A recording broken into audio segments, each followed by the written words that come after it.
नमस्कार दोस्तों।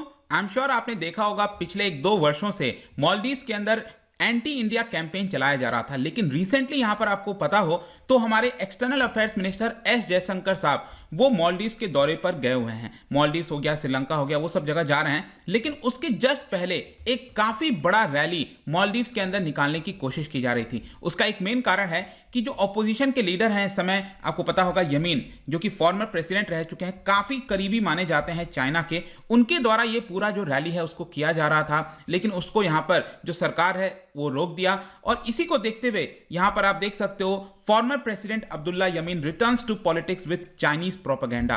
अब यहाँ पर बहुत कुछ हो रहा है मालदीव्स के अंदर। ये छोटा सा देश है जिसमें आबादी मुश्किल से करीब 5 लाख के आसपास है, लेकिन उसके बावजूद भी ये इंडियन ओशन के अंदर है, भारत के लिए काफी इंपॉर्टेंट हो जाता है। तो उसके हर एक पर्सपेक्टिव को समझने की कोशिश करेंगे। चलिए आगे बढ़ते हैं, लेकिन उसके पहले ध्यान रखिएगा कोई भी कोर्स अगर आप परचेज करते हैं स्टडी IQ पर, यूपीएससी, जुडिशरी, बैंकिंग कुछ भी हो या फिर स्टॉक मार्केट का कोर्स हो, सिंपली यूज दिस कोड अंकित 33, क्योंकि यहाँ पर आपको मैक्सिमम डिस्काउंट मिलेगा। प्लस साथ ही साथ अगर आप MCQs अटेम्प्ट करना चाहते हैं तो मेरे इंस्टा पेज पर जा सकते हैं, वहां पर स्टोरीज में जितने भी MCQs हैं उसको आप अटेम्प्ट कर पाएंगे। चलिए शुरुआत करते हैं और सबसे पहले हम यहां पर देखेंगे अभी एग्जैक्टली हो क्या रहा है।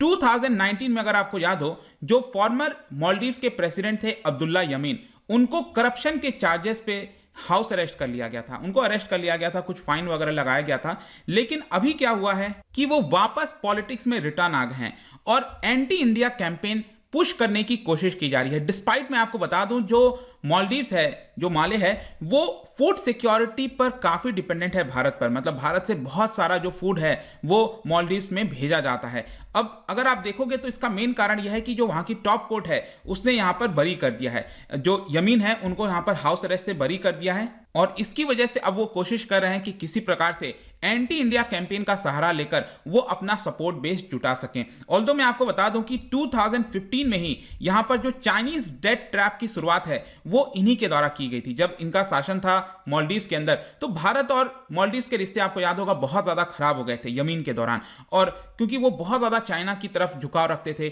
चाइना काफी सारा जो पोर्ट हो गया, बहुत सारी चीजों पर अपना दबदबा बनाने की कोशिश कर रहा था। लेकिन उसके बाद जैसा कि आपको याद होगा कि वो चुनाव हार जाते हैं और उसके बाद धीरे धीरे भारत और मालदीव्स के रिश्ते जो हैं वो उसमें सुधार देखने को मिलता है। तो यहां पर वो पॉलिटिक्स में वापस आ चुके हैं। ये एक बहुत इंपॉर्टेंट खबर है और भारत को इसके बारे में कहीं ना कहीं सोचना चाहिए, और इसीलिए आप देखोगे तो हमारे एक्सटर्नल अफेयर्स मिनिस्टर वो मालदीव्स के दौरे पर गए हुए हैं। जहां तक डिपेंडेंसी की बात है तो आप खुद देख सकते हो वहां पर जो गवर्नमेंट के मिनिस्टर्स हैं उन्होंने पार्लियामेंट के अंदर ये बयान दिया और कहा कि ये जो भी कैंपेन चलाया जा रहा है वो अपोजिशन का एक प्रकार से प्रोपेगेंडा है और मालदीव्स के इंटरेस्ट को काफी हर्ट कर सकता है। जो मालदीव्स है वो भारत पर काफी निर्भर है फूड सिक्योरिटी के मामले में, वो वहां की खुद की सरकार ये चीज कह रही है। उन्होंने इनफैक्ट पार्लियामेंट के अंदर नाम भी गिनाए, जैसे कि राइस हो गया, फ्लोर हो गया, sugar, chicken, eggs, potatoes, onions, ये बहुत सारी ऐसी चीजें हैं जो बेसिक फूड स्टफ्स हैं डेली लाइफ के लिए, और वो लोग भारत से मंगाते हैं। भारत काफी बड़ा देश है, करीबी है उनका, और हमेशा तैयार रहता है इन सारी चीजों के लिए। तो इस तरह के कैंपेन चलाना भारत के खिलाफ वो सही बिल्कुल भी नहीं है। और इसी को लेकर अब क्या हुआ था, क्योंकि 26 मार्च को जो एस जयशंकर साहब हैं वो मालदीव्स पहुंच गए थे, तो उसके एक दिन पहले मार्च 25 को एक बहुत बड़ी रैली माले के अंदर बुलाई जा रही थी, वहां की कैपिटल में बुलाई जा रही थी। ये सारी चीजों को देखते हुए 23 मार्च को क्या किया गया कि वहां पर एक स्पेशल, एक इमरजेंसी मोशन लाने की कोशिश की गई पार्लियामेंट के अंदर। गवर्नमेंट के ही एक MP है, मतलब वहां पर जो सरकार है वो MDP की सरकार है, ठीक है, वो करीबी मानी जाती है भारत के। तो मोहम्मद नशीद आपको पता होगा, ये पहले जब थे प्रेसिडेंट तब भी भारत के साथ अच्छे रिश्ते थे, राइट। तो इनको तो यहां पर जेल वगैरह में बंद करने की बात कही जा रही थी यमीन के द्वारा। तो ये जो MDP पार्टी के ही मेंबर हैं उन्होंने इमरजेंसी मोशन बुलाया पार्लियामेंट के अंदर, और इस मोशन के अंदर बेसिकली ये कहा कि जो भी कैंपेन, जिस तरह का कैंपेन रैली लाने की कोशिश की जा रही है माले में एस जयशंकर साहब आने के पहले, उसको हमें रोकना पड़ेगा। और इसीलिए फाइनली इसको अडॉप्ट कर लिया गया और जो मालदीवियन नेशनल डिफेंस फोर्सेस है उनको बोला गया कि किसी भी प्रकार का रैली और प्रोटेस्ट नहीं होना चाहिए। और ये जो पूरा रैली है इसका नाम ही था इंडिया आउट। इंडिया आउट अगर आप देखोगे तो पिछले 2 साल से इस टर्म को कॉइन किया गया था और ये एक प्रकार से आरोप लगाया जा रहा था। जो इस समय प्रेसिडेंट हैं मालदीव्स के, इब्राहिम सोली, उनके ऊपर आरोप लगाया जा रहा था कि मालदीव्स को जो है एक प्रकार से बेच दिया गया है भारत को, भारत ने मालदीव्स को खरीद लिया है। इस तरह के झूठे आरोप लगाकर एंटी इंडिया कैंपेन यहां पर यमीन के द्वारा चलाने की कोशिश की जा रही थी और ये रैली बुलाई गई थी, लेकिन इस रैली को यहां पर किसी प्रकार से रोक दिया गया और इसको नहीं होने दिया गया। अब मैं आपको थोड़ा सा पॉलिटिकल कॉन्टेक्स्ट भी बताता हूं मालदीव्स के अंदर। मालदीव्स जैसे मैंने आपको बताया था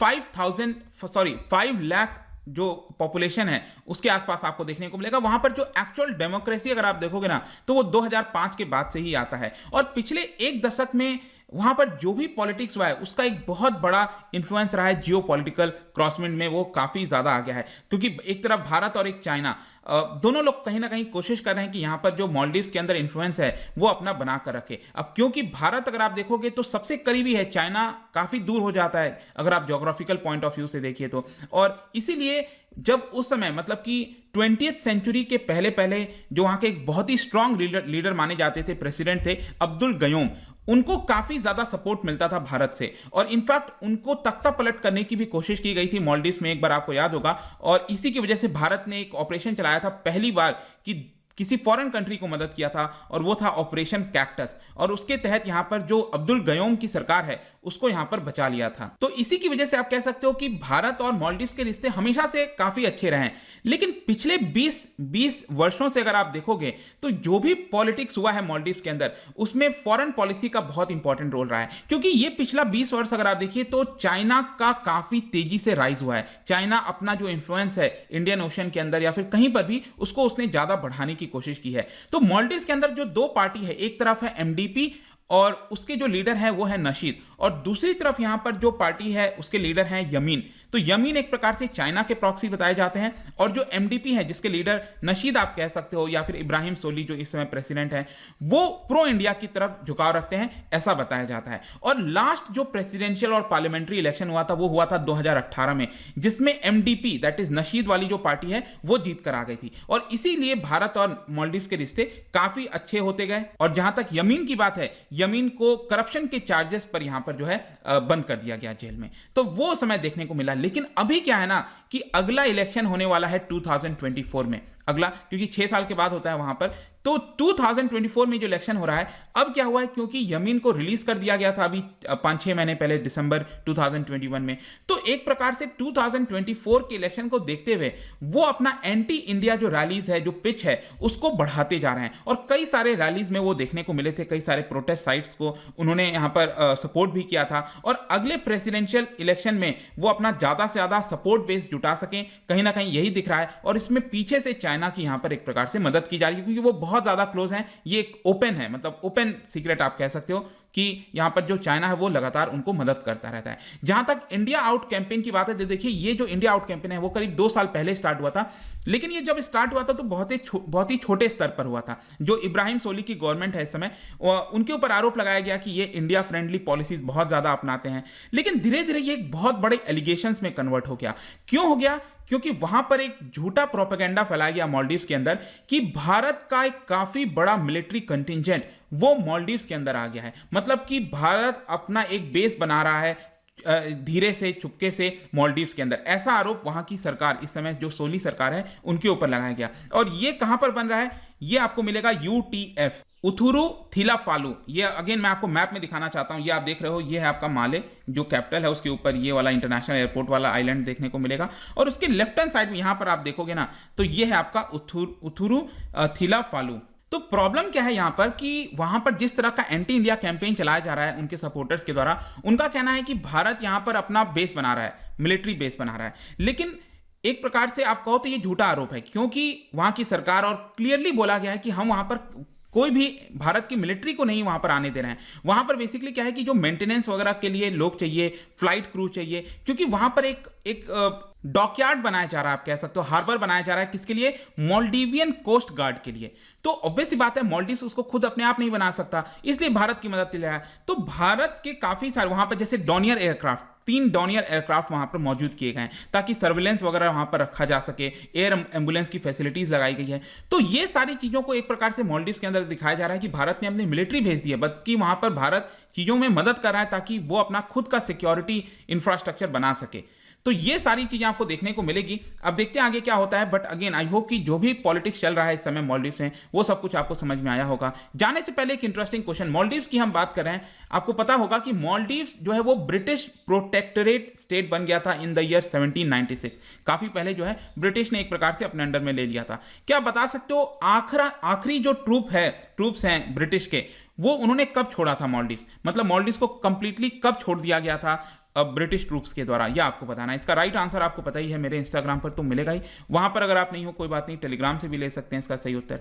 मैं कई सारे जो एमसीक्यूज हैं वो यहाँ पर स्टोरीज में डालता रहता हूँ। बाकी अगर आपको पीडीएफ चाहिए तो टेलीग्राम पर आइए, अलग अलग सोशल मीडिया पर भी आप जुड़ पाएंगे। साथ ही साथ यूपीएससी या फिर किसी भी एग्जाम की तैयारी कर रहे हैं, simply use this code. I hope कि वीडियो आपको पसंद आया होगा। मिलता हूँ आपसे next time, till then thank you very much, see you soon.